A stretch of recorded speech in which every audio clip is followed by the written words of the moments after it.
మన చేతిలో ఉన్నది భగవన్నామం, మర్చిపోకండి. నేను మొదట చివర జీవితం అంతా చెప్పే మాట ఇది. మీరు స్మరించండి.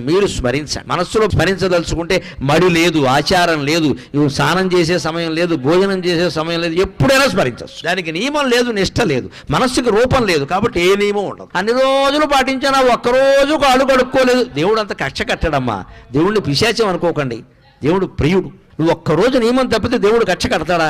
అలా అయితే దేవుడు అవుతాడా? అంతగా మనకు బాధ అనిపించింది అనుకో, అమ్మా ఏదో పొరపాటు చేశానమ్మా అని అమ్మవారి దగ్గర చెబితే క్షమించదా? ఆవిడ తల్లి అండి. భగవంతుడి దగ్గర భయం ఉండకూడదు, ఎప్పుడు హాయిగా చనువు ఉండాలి, ఒళ్ళో కూర్చునేలా ఉండాలి. గద, శంఖం, చక్రం, ఈ ఆయుధాలన్నీ వెనకాల వచ్చాయంటే నువ్వు నారాయణాయ నమః, ఓం నమో నారాయణాయ, ఓం నమః శివాయ, శ్రీమాత్రే నమః ఇలా ఏదో ఒకటి చెప్పిస్తూ ఉంటే సర్వాయుధాలు త్రిశూలం సహా నీ వెనకాల తిరుగుతూ ఉంటాయి. నీ జోలికి ఎవ్వడు రాడు, నీ ఇంటి జోలికి ఎవ్వడు రాడు, నీ భార్యా పిల్లల జోలికి ఎవ్వడు రాడు. వస్తే మటాష్, తిరుగులేదు ఇంకా.